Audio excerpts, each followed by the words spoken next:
Hello student, मेरा नाम अजय तिवारी है गैप फिजिक्स से। आज मैं आपको एक बहुत ही अपने खास फ्रेंड के बारे में बताने वाला हूँ। फ्रेंड कहूँगा तो आप एक्सपेक्ट करेंगे कि किसी इंसान से मैं मिलाने वाला हूँ, तो नहीं। स्टूडेंट लाइफ से लेकर अभी तक मेरी एक फेवरेट बुक रही है जो फिजिक्स की है। आपने भी इसके बारे में ज़रूर सुना होगा।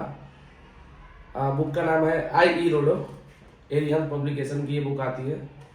तो जब मैं स्टूडेंट था तो इसको सॉल्व करता था, तभी मुझे लगता था कि बहुत डिफिकल्ट बुक है। डिफिकल्ट है, बट मैं ये बोल सकता हूँ कि अगर एक बारी आपको इसका पैटर्न समझ आ गया ना, तो बहुत मज़ा आता है इसको सॉल्व करके। इसके एक क्वेश्चन सॉल्व करने की खुशी मुझे, मैं बोलूँ किसी बुक का नाम तो नहीं लूँ, बाकियों के 20-25 क्वेश्चन सॉल्व करने के बराबर मिलती है। तो मैं आपको यही कहूँगा, इसके बारे में आज हम बात करेंगे कि क्या ये अभी इम्पोर्टेंट है आज के हिसाब से। क्या मैं IIT JEE के बच्चों को बोलूँ ये पढ़ने के लिए, तो मैं बोलूँगा नहीं, इतना इम्पोर्टेंट तो नहीं है कि IIT JEE के सारे सवाल यहाँ से बने।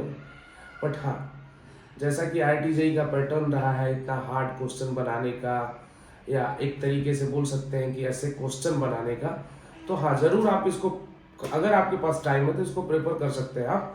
तो मैं आज कुछ क्वेश्चन लिख के ले आया हूँ जो कि मैं आपको बताना चाहूँगा कि कौन कौन से पोर्शन आपको करने चाहिए। तो जैसे काइनेमेटिक्स की अगर बात करें पहले वाले सेक्शन में, मतलब बेसिक जो सेक्शन है इसका, है ना, टॉपिक वाइज अगर मैं बोलूँ तो फिजिकल फंडामेंटल मैकेनिक्स की बात अगर कर रहा हूँ, तो काइनेमेटिक्स में जो सबसे पहला है 1 से लेकर 30 तक या 32 तक आप सवाल सॉल्व करिए। इसमें काइनेमेटिक्स के आपके अच्छे सवाल मिल जाते हैं। फिर इसी में से अगर मैं सर्कुलर मोशन की बात करूँ तो सर्कुलर मोशन में 36, 54, 56, 83, 95 ऐसे जो सवाल है वो भी इम्पोर्टेंट है। लॉ ऑफ मोशन की बात अगर करूं, और साथ में फ्रिक्शन भी आएगा, 59, 82, 96 से लेके 110 या 12 तक आप कर सकते हैं। उसके बाद वर्क एनर्जी पावर की अगर बात करें हम, तो बोल सकते हैं कि 118 से लेके 145 तक आप सॉल्व कर सकते हैं। Collision and centre of mass की बात करें तो 150 अराउंड से लेके 185 तक आप collision and centre of mass के सवाल भी सॉल्व कर सकते हैं। इसी तरीके से ग्रेविटेशन की बात करें तो 200 से लेके सवाल जो मिलेगा आपको 230 तक मिल जाएंगे अच्छे सवाल ग्रेविटेशन के।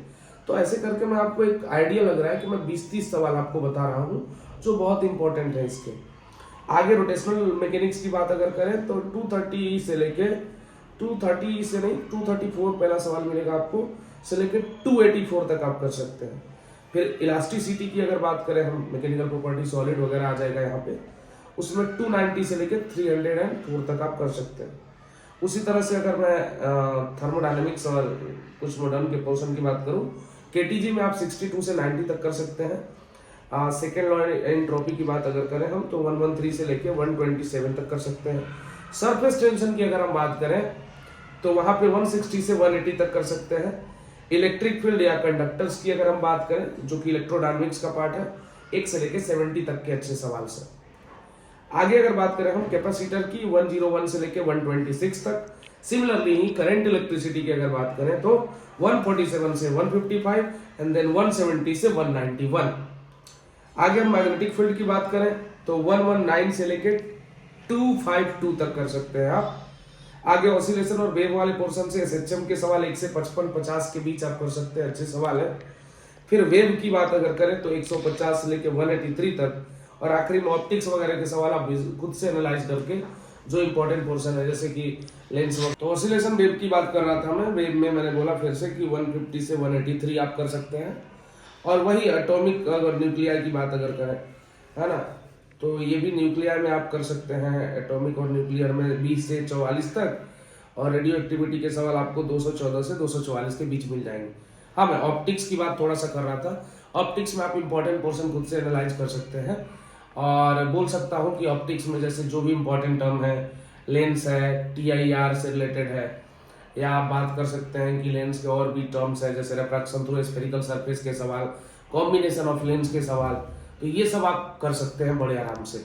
मिरर में भी इंपॉर्टेंट पोर्शन है, स्फेरिकल मिरर के पोर्शन कर सकते हैं आप। सो देखिए, ये इंपॉर्टेंट बुक है, आप भी एक बार जरूर इसे ट्राई करिए। अगर आप IIT JEE के स्टूडेंट हैं, आपके पास टाइम है तो जरूर लगाइए इसे। अदरवाइज अगर आप ड्रॉपर हैं तो मैं आपको इसको करने का सलाह नहीं दूंगा। अच्छा लगा आपको इसके बारे में बात करके तो शेयर करिए, सब्सक्राइब करिए। Thank you so much.